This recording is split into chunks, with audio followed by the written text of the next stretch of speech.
Welcome back to the channel and welcome back to another edition of Before I Went Wrong or Before I Go Wrong. I don't know what the series is, but hey, we doing it. And this not, like I said, this not, well, I've said it before, but hey, this is probably a lot of people's first introductory to this series that jumps around and like I do whenever I feel like doing it.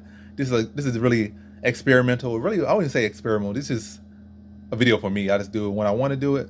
Might completely destroy, I mean not destroy, but completely get rid of it.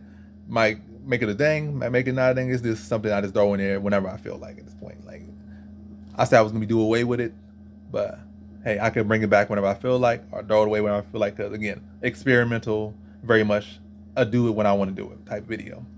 And that's really actually kind of the where I went wrong videos are turning into as well, because I've been like not as consistent on those. So pretty much experimental, not consistent video. But anyway, you got a whole minute into this video and like you're like, so what the video's about. But so before I go wrong, UFC Vegas or UFC on ABC 3, Ortega versus Rodriguez, or Ortega versus Rodriguez, UFC on ABC 3. Yeah. So before I go wrong, like basically with this video, I know in the past videos like this, if you have watched them, I have went over these fights and pretty much gave my pre-picks. With this one, like I'm not gonna do pre-picks. I'm gonna give my thoughts on the fights, but not give my actual picks. Some of these fights, like my pick just gonna come out. Like it's just gonna come out because I'm just so confident on the pick. Like it's gonna come out probably. But for the most part, I ain't saying no official picks on this one because that's for my quick picks and my full card video and etc. etc. So, and that's what the full card. That's what the actual picks gonna be. This is gonna be a looking at each fight. So on the first fight we have in the women's strawweight division, Jessica Penne versus Emily Ducati. Half about this one is I'm leaning Emily Ducati. As a matter of fact, I already first in the video I already said who I'm leaning to. I'm leaning Emily Ducati. But yeah, anyway, with this one, Ducati definitely like the crisper striker, the younger fighter, which is 28 versus a 39-year-old Penne, very big red flag, 39 years old, with 39 or even 37 plus year old woman in MMA is really doing anything. It's someone that's sticking around and doing decent for themselves. But for the most part, like women in MMA, that they haven't really gotten to the point where they're able to be good into the later years. Some men that could like stick around, like they be 40, 43, like they still be relevant in that weight class. But women, when they start getting around 37, 36, like they really start to drift off and just dip off. Well, Holly Holm, like with 37, she kind of hanging around, but it's not as common as it is in men's MMA. Like every guys that like look at Glover, he just won the belt. Look at Jan Blachowicz and stuff, and the Randy Couture's, Dan Henderson. It's like a whole long list of these guys. Chael Sonnen to an extent. Oh, Machida. Some people like that's still decent later in the years, like Fader, like 100 years old, still fighting and doing somewhat decent. And Mirko Crocop, but he had super soldier drugs and stuff. But women in MMA, like I'm just saying, they ain't really there yet. So 39 is a really, really big flag for women's MMA at a very low weight class to be that old. And it was like very big question mark, very big not even question mark, big red flag.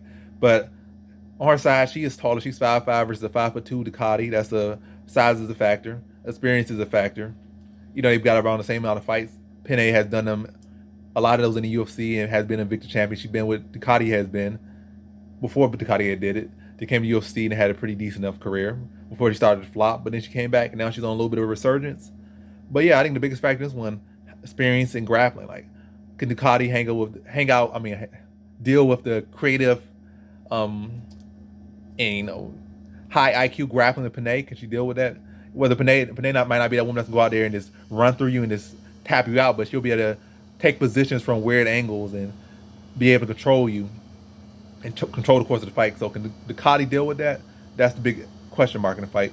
Or would Ducati's striking and her wrestling be able to neutralize Penne's grappling to be able to put her out? That's the big question. So I want to know, like, how is would Ducati deal with the grappling? That'd be a factor. Would experience be a factor? But I definitely think Ducati has a clear power advantage, clear wrestling advantage, and a clear striking advantage, and a clear age advantage.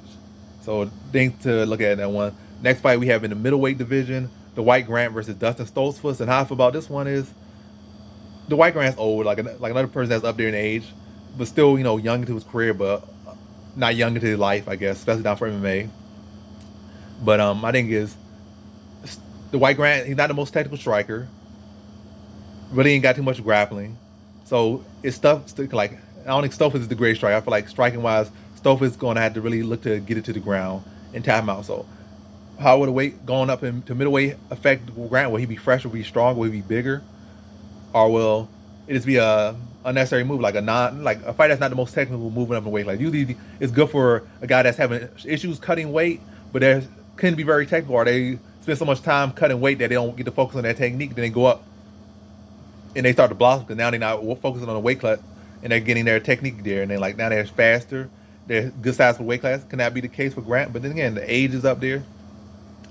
It's like he has that much time. A lot of these guys, like let's look at Rumble Johnson. It's not like he was a guy that came in the game late and then he tried to move up late. Like he had some time to develop and then he moved. Like he had a good long career at what like lightweight, not lightweight, welterweight and stuff.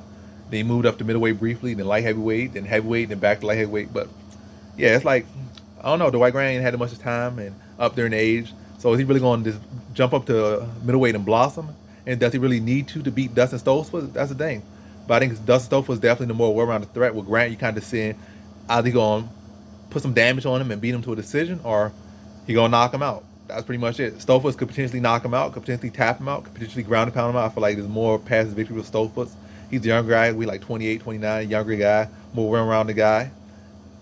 The truer the guy with middleweight experience. I don't know if he's actually bigger. We'll see when they stand in front of each other. But yeah, like can Grant deal with the grappling of Stoltzfus, or can Stoltzfus even get his grappling going in this fight with Grant? That's the biggest factor for me. I feel like striking fight clearly Grant wins grappling matchup. Stoltzfus clearly wins, but can he get it to the grappling? That's the biggest factor. The next fight we have in the 205-pound light heavyweight division, Dustin Jacoby versus Daum Jung. And how I feel about this one is Jung kind of concerns me. He has some. Well, who has he really beat? He beat Canadian Chukwu, who's a greenhorn. A lot good frame, but a greenhorn, and really don't got much power. So he kind of just pressed him without respecting his power and just ran through him. And he beat William Knight, who has really no technique, just all strength. But Jung is stronger, bigger, and has I don't know if he's strong, but he's definitely bigger, strong enough, has better technique, and that's what happened. It wasn't a super stellar performance, but it was a dominant performance over William Knight. Dominant performance over Chukwu. Then you got that weird fight with Sam Alvey. I mean, the Sam Alvey fight was in the past. Those other fights more recent. I'm just throwing it out there. The Cadis and Bragomov fight in his debut was weird. Like he had to come from behind. Well, he wasn't doing the best with Bragomov, or maybe he was just weathering the storm because when Bragomov was just throwing a whole bunch of nonsense up there. But still, that should have been the guy he should have been able to ran through without Bragomov even having to get off and throw all these ugly shots. I should have been able to just crack him, put him out, and not even allow him to have anything. Like I know it could be a case of I'll let him get off because he gonna burn himself out. Now I'm gonna stop him. But it could have been a case where it would look much cleaner if he just went out there, countered his sloppiness, and knocked him out early. So concerns. The Sam Alvey fight, he looked scared because of the counters of Sam Alvey.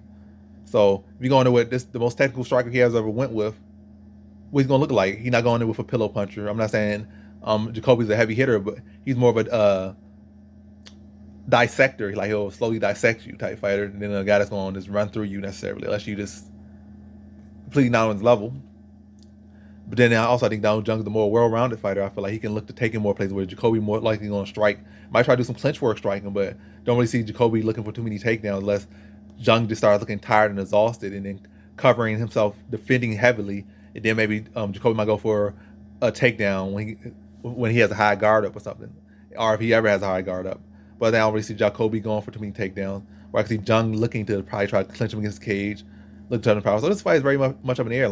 This is a fight I'm very much still undecided on because I feel like Jung still has, because has given me some concerns about how he's going to deal with a high level striker.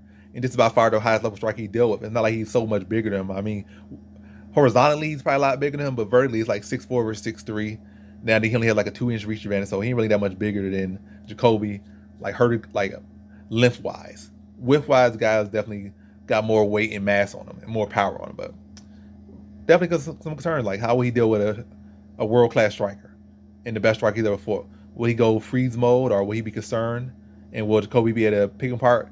Or when his stuff when he's not able to find his shots, or he's becoming too predictable, will Jacoby have too much arsenal for him and again freeze up or get locked out due to his limitations? Or will his wrestling be able to have success with his wrestling out there to a good degree to deal with that uncomfortability or that depth issue, or will death not be an issue?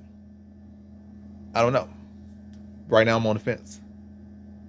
I feel like time-wise, Jung naturally gonna become a better fighter than Jacoby because Jacoby's only getting older, but Jung is only getting older as well. But Jung's gonna move right into his prime, where Jacoby gonna move into retirement, basically. But eventually, obviously, Jung at some point gonna retire and get old and die and all that stuff. But relatively speaking, as far as the end career is, like 3 years from now, Jung only gonna be better, whereas 3 years from now, Jacoby, going to definitely hit a sharp decline, or maybe 3-4 years. But anywho. Yeah, that one still very much on the fence. The next one we got in the featherweight division, Bill Algeo versus Herbert Burns. And with this one, I know Algeo does have a bit of a grappling issue. I'm not saying he has poor grappling. I think he has black belt as well. He got solid grappling, but he's susceptible to being controlled to a decision or to control for a large portion of time. Burns on the side has not been active, but he does have a real high level BJJ game, and I feel like very strong, very young. He could get takedowns to Bill Algeo and control him, but hasn't been active. Has Bill Algeo really worked on his takedown defense and his overall game? Can he stuff in some takedowns, or can he extend him, like maybe get takedown controlled in later rounds, be able to put up volume, maybe similar to the Joe Anderson Brito fight? But Brito's like a spaz; he'll throw a lot of shots, not caring about his cardio and just throw caution to the wind. So different fighters. Burns ain't that sloppy or ain't that offensive or negligent as far as when it comes to his cardio. Like he's gonna have a controlled pace. So different fights. But also with that composure, we go hard enough to maybe get some of these takedowns. I mean, like he gonna go for maybe like 2 takedowns max a round, and if Algeo's able to defend them, he's not gonna throw any more, and he's gonna be in a striking matchup. And has Herbert Burns been really working on his game? He's been training along with his brother, but as we know, training with somebody, being related to somebody, don't really help your game all the time. Like, or it's not as big a factor as people make it out to be. Like, you could train with this person, you could live with this person, you could be this person's brother, you could be their twin, but that don't mean all of a sudden, like, because their level elevated, your level elevated. So, but I'm not even gonna say that. But with this one, that is what it is. Like, basically, has Burns made improvements in his striking? Has Burns made improvements in his overall game? Can Burns get a takedown? And how will Algeo deal with him? That's my thing with that one. The next fight we have in bantamweight division, Ricky Simon versus Jack Shore. And how I feel about this one is, I feel like Jack Shore has been, really crisping up his overall game. I feel like Ricky Simon has kind of been getting more into his grappling. But yeah, Ricky Simon, we've seen him more so improving in his wrestling and grappling. Like, he's definitely became a more wrestling, grappling focused fighter as of late. Like, he's been wrestling and grappling the wrestlers and grapplers, and out wrestling and out grappling, out muscling, and just, in a sense, dominating them at their own game as of late. And that could be a very good style for Jack Shore, depending. Like, I'm not saying in favor of Jack Shore, but to beat Jack Shore. Like, and hey, if he's been keeping his hands sharp, it could very much be a problem with Jack Shore. With his wrestling and his grappling improvements, and with his power and his striking, could be an issue. But I feel like Jack Shore right now, his hands are much sharper. That's what he's been doing more so. Grappling defense has been improving, coming off a very good performance. So this could be a very tight matchup. Like, I mean, this is a very tight matchup, almost a coin flip. So, will Jack Shore's crisper hands, or will it be Ricky Simon's, I guess, more well-rounded threat? But then again, Jack Shore been working on grappling as well. But right now, I definitely think Ricky Simon has shown to be the better wrestler grappler. But I think then come down, can Jack Shore get his own takedowns in there? Can he stuff the takedowns? And can he be shorter and crisper with his hands and be able to touch Ricky Simon on the feet in the exchanges, like, and work behind that jab? Like, we'll see. But I think that's the question mark is basically, really the best question mark is on Jack Shore's side. I feel more so with the wrestling, grappling, like, of Simone. I feel like on Simone's side is the question mark is, can he where's his hands at right now? Where's his hands at? Or matter of fact, how will he implement that wrestling and grappling? But yeah. Then to our next fight, we have in the middleweight division, Punali Soriano versus Dolce Lungiabla, or Dolce Champion, wherever he wants to be called. But with this one, I think Dolce Lungiabla does have cardio issues, but all these, like, most muscle-bound guys like that, stocky muscle-bound guys like that, have cardio issues. They have a lot of power, a lot of strength, but not a lot of gas. We're going to Punali Soriano. I feel like Soriano is the more well-rounded. Well, I'm not going to say more well-rounded, because I think Lungiabla does more. He does submissions, takedowns, striking, whereas Soriano really kind of has been a striker more than wrestling. Like, he hasn't really been wrestling too much, but maybe we'll bring it out here, or maybe not. Maybe just turn to a striking match. So it's a question mark. This fight could be easily seen as, younger guy, the fresher guy, go come out there and do more just be able to touch up the guy or extend the guy that has some cardio issues, then maybe be able to put him out or beat him to a decision. Like that might be it. Or he has crisper shots with Lungiaba, more so just a load up type of muscle bound dude. Maybe Serrano touch, but Serrano doesn't have the highest output necessarily. He needs a high output fighter. He needs a fighter really mix up multiple dimensions to make it easy. He needs a guy that's so high fight IQ that he can go out there and look to really find ways to make you work and drain yourself and really limit the amount of danger and damage that he takes. He's not one of those super high level fighters that they go in there, they know how to extend people, they know how to make fight safe and get safe victories. That's not Soriano. So yeah, it's an interesting matchup. So he kind of favoring, I guess. But yeah, looking at this matchup between Soriano versus Lungiambula or Lugambula. At first, it was an easy pick for Soriano, and then like honestly, I'm still leaning Soriano. I think by the end of the night or by the fight time, by my picks posted, like my official picks, it's still gonna be Soriano. But this pick, when I really look at it, Soriano really don't got no super clear advantages. Yes, he's younger. Yes, he's taller. But Lugambula was like 5'11" versus 5'8", so that's a pretty decent height advantage. Even though 5'11" don't seem like a lot, 5'11" versus 5'8", that's a decent height advantage. This is a decent height advantage, like what, 5'8", 5'9", 5'9", 5'10", 5, or like 3-inch height advantage. 3-inch height advantage. But Lugambula has a 4-inch reach advantage, 72 versus 76. So like every time you try to find an advantage for Soriano, it's like Lugambula has advantage of his own. Like Serrano has height, Lugambula has reach. Serrano seems to have a little bit more cardio, or at least, but then he got cardio, but it's not like he got a super high pace. He has the wrestling, but it's not like he's going to implement it. Lugambula has judo, but it's not like he's so offensive with his wrestling or judo out of. So it's like imagine between two guys where neither of these guys are really emphasizing their advantage, or their styles don't emphasize their advantages. But definitely Lugambula got that power. But again, I'm going to probably just lean Serrano due to his youth or being younger, like with 30, 31 versus 34 or 35. So, good number of years younger. Not a whole lot of years younger, but younger for sure. Fresher perspectives, and being that younger fighter and being a fighter that at least has more room for growth. I don't feel like Lugambula is going to change anything, especially to come off that last fight where he was looking so good. Well, not looking, he wasn't really looking great. He was looking sloppy, but he was landing heavy shots. And he had a moment to finish his opponent, but he decided to go for a takedown. I guess he was feeling winded from trying to go for a finish, so he thought it was smart to go for a takedown, but ended up in a guillotine. But yeah, ultimately I'm going to study this one more. But Lugambula is kind of giving me a little bit easy route by showing very questionable fight IQ. That's an easy route for me to lean or fade you. So that's that. I talked enough about that one fight. Then to the next fight we had we have not had in the women's flyweight division, Lauren Murphy versus Miesha Tate. Yes, Lauren Murphy versus Miesha Tate. Lauren Murphy versus Miesha Tate. Miesha. I need to drink some water or something because the voice ain't there right now. It's lacking moisture. Lauren Murphy versus Miesha Tate. But how I feel about this one is, motivation kind of comes down to Miesha Tate. She returned. She's obviously making the effort to cut to 125 and all. But she's already a champion. Like, what's left to accomplish for her? Like, she's just missing the edge of competing. Does she want to be one of the greatest? I mean, she already one of the greatest of all time. Like, really, there's literally nothing that's gonna really elevate her legacy. She could go out there outside the competitive aspect. Like, her legacy would elevate significantly. She beat Shevchenko, but I mean, it would do something great for her career. Like, literally, it would put her probably definitely top 5 all time. Definitely put her top 5 all time if she was able to beat Valentina Shevchenko, and especially if she was able to beat her twice. Like, really would establish that top 5. But that's very far fetched. So in reality, like, what she really come back here for? She ain't winning the belt at 135. Well, possibly she could but in fact, she's not beating Pina. She's not really beating no one that's a champion right now or going to be champion right now.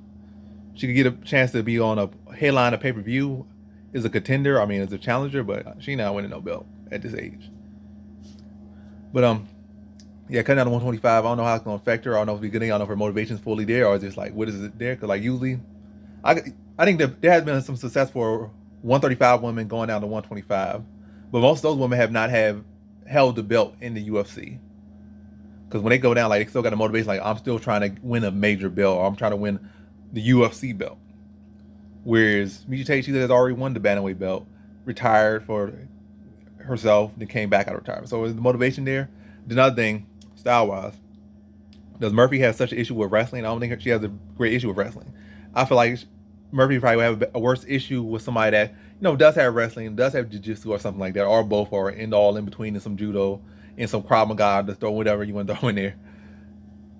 It would have some type of grappling discipline, like, and it could keep the fight, choose to keep the fight standing, and they're a much crisper striker than her. And I feel like that would be a bigger issue for her than a woman that's primarily looking to flurry and go for grappling. And I feel like Murphy has always never been been a forgettable fighter her whole career, but one thing that has helped her on her streak before that allowed her to get to Shevchenko was the jab. It might not have been the prettiest jab, but it was there and it was effective enough. And I feel like that could be very damaging, or at least very effective against Miesha Tate, who comes in square a lot of times, doing soft, flurry punches, then just looking for takedown, just looking to throw out volume, outdated women's striking pass, like still got outdated women striking. Throw a little Girl Scout cookie hands out there, and Lauren Murphy throw her little stiff lunch lady jab at her, and could stifle Miesha Tate, probably stuff some takedowns, just pop her with a jab right now, and then swell her eyes up, swell her lips up, and then Miesha Tate just be on a close, ugly decision. But no matter how I look at this fight, I really see a close decision. I don't see Miesha Tate blowing her out the water. I don't see Lauren Murphy blowing out the water. I see a tight matchup, no matter how it goes. And then in a tight matchup, the judge is probably gonna lean Miesha Tate, because I don't know, the judges be getting paid off sometimes. They probably want to get some decent pay-per-view buys or some decent something. And then Dana White probably putting some money in their pockets or lying in their pockets. Who knows? But I don't even know, might even care that much to have Miesha Tate elevate. But I just see a close fight. Who I'm going to lean into as of yet, I don't know. But I just see a tight matchup. I don't see, like I said, I don't see Miesha Tate going out to get easy takedowns and out grinding, out working her. And I don't see Murphy just going out there. Matter of fact, Murphy never really has a blowout fight. So it ain't going to be a blowout fight on Murphy's side. And it ain't going to be a blowout victory on Miesha Tate's side. I see the tight matchup. Probably one of those split decision matches. That's probably the lock bet for that fight. Split decision. Majority of split decision right there. But yeah. Or just over 2.5, over 1.5. Probably over 1.5 real easy. Neither are really finishers. And neither really has a great stylistic advantage on it either. Yeah, next fight we have in the featherweight division, Shane Burgos versus Charles Jourdain. And with this one, interesting matchup. Will Jourdain be able to keep Burgos at bay? Will he be able to work Burgos into counters? Does Jourdain really got hands like that?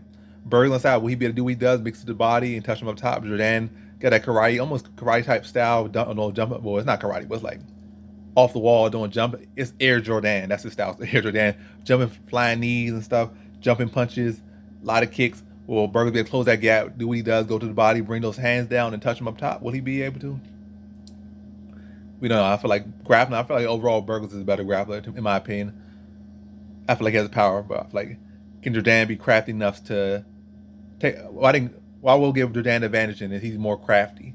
Will he be able to be crafty and walk Burgos, who who has a one-track mind and look to swarm you or look to crowd your space, make it very uncomfortable for you, punch you in the body till you give up your seat on the bus.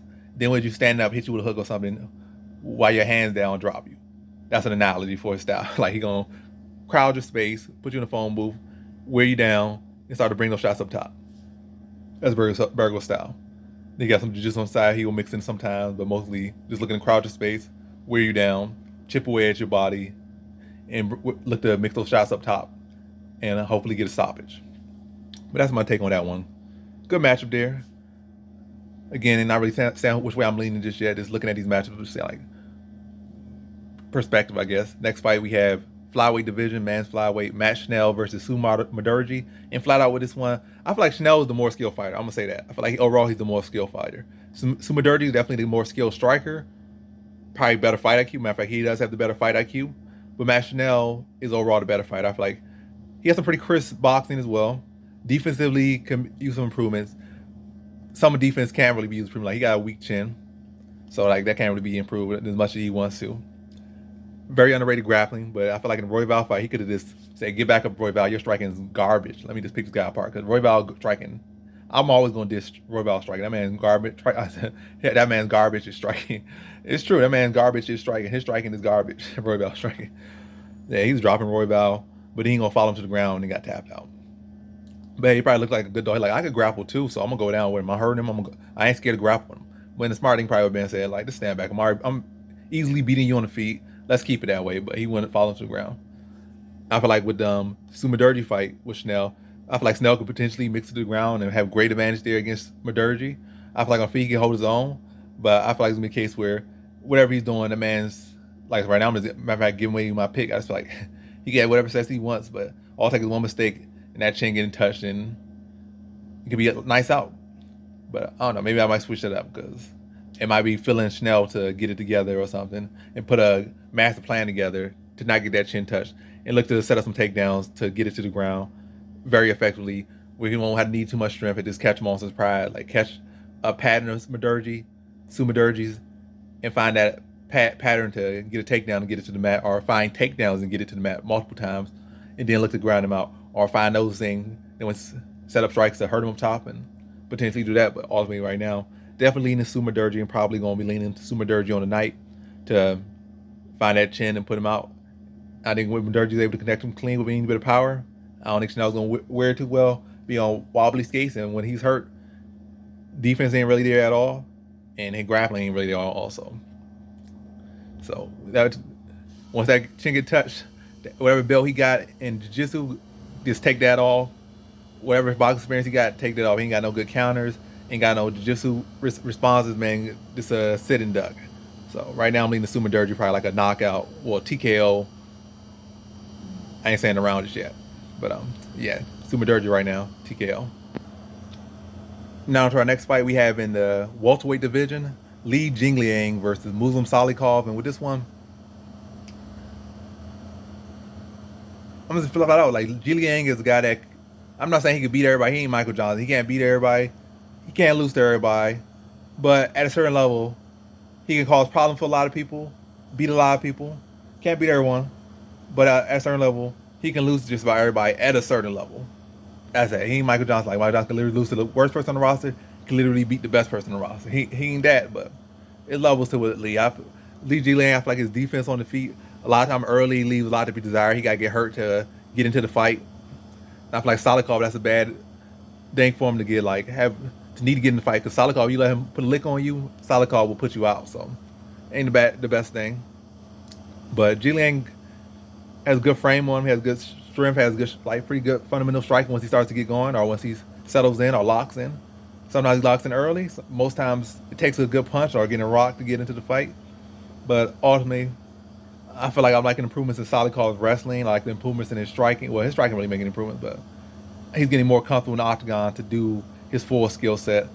So, yeah, I think this fight kind of really leans to Salikov, unless a really amazing Li Jingliang comes in there. And I feel like he definitely could buzz Salikov on the feet and beat him in the windup, I guess. Salikov has inch style of striking. It's not always the shortest path to the shot. Like a lot of stuff is like looping, but like it's sharp. Like he puts it on a button, but in a roundabout way.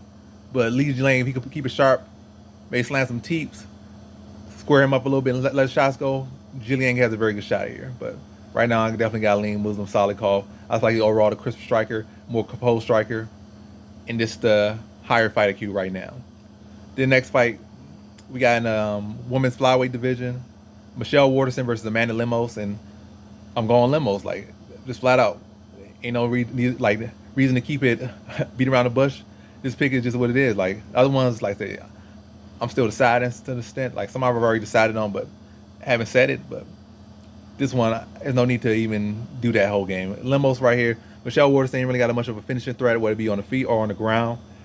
She could extend you. She could throw around some little stepping side kicks, some little karate style stuff, and keep herself in the fight. But really lacking substance in her game. Always pretty much lacking substance in her game at this level. Maybe at atom weight. I don't know why she had flyweight. She's already kind of a small strawweight, but they don't have an atom weight division. But she'll stay at a strawweight. But anyway, maybe she saw opportunities at 25, but I don't see those going all the best for her. I feel like Lemos beats her everywhere. I feel like she's too big, too strong, too physical. Any advantage that Waterson may potentially have in grappling, I feel like Lemos can shut them down. Striking wise, Waterson could be a little bit frustrating for a little bit. But once Lemos starts to find her, I think she's going to be able to tag her up and hurt her.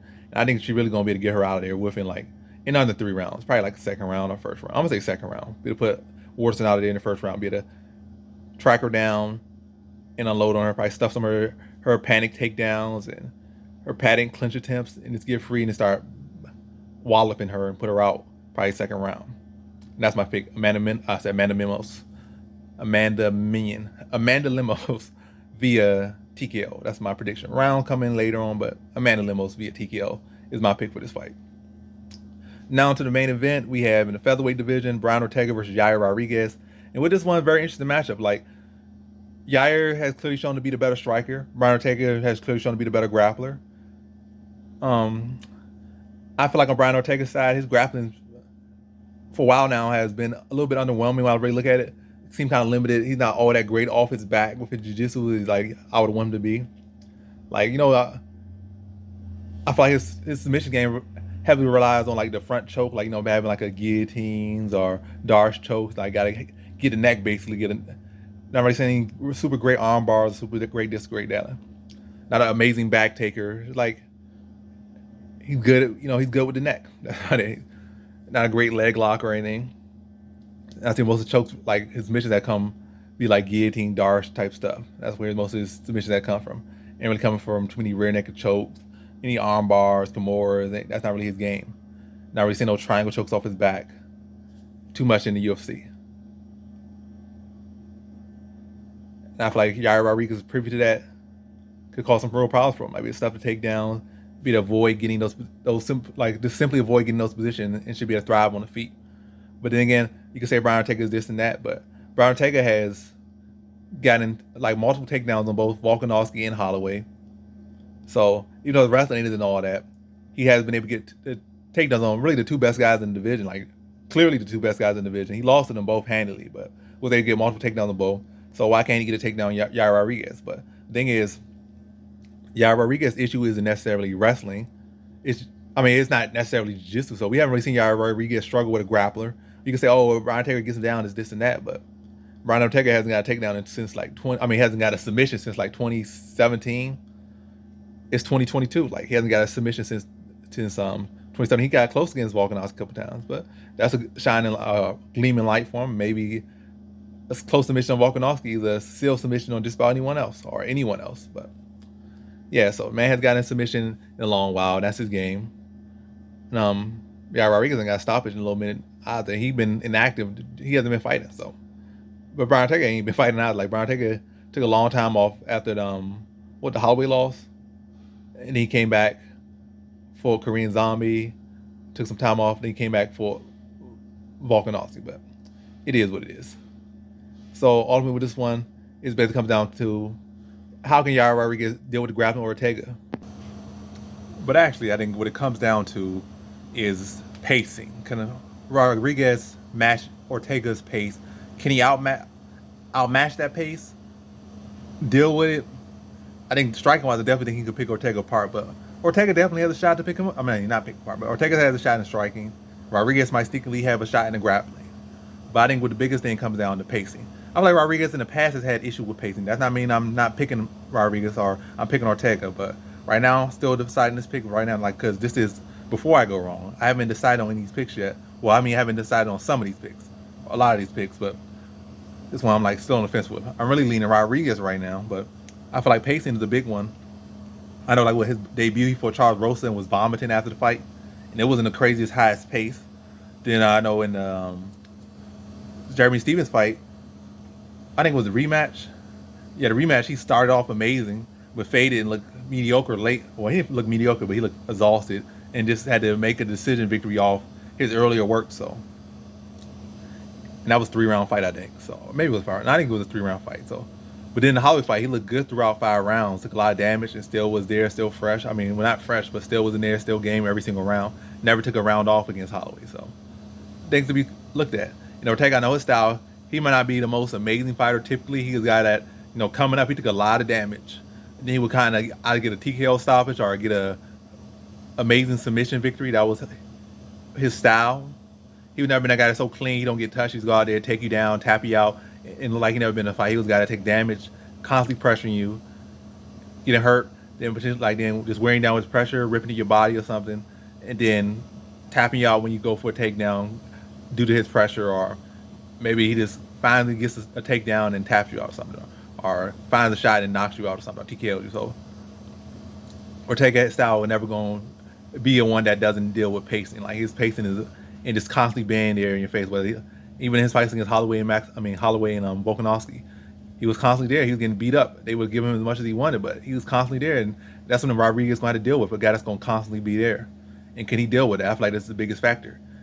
If Rodriguez can deal with that, he can beat Ortega wherever he wants it. On the feet, he could beat Ortega. On the ground, he could beat Ortega. Well, I'm gonna say on the ground, but in the overall fight, he could beat Ortega if he can match or surpass that pace or address that pace. But he can't address that pace.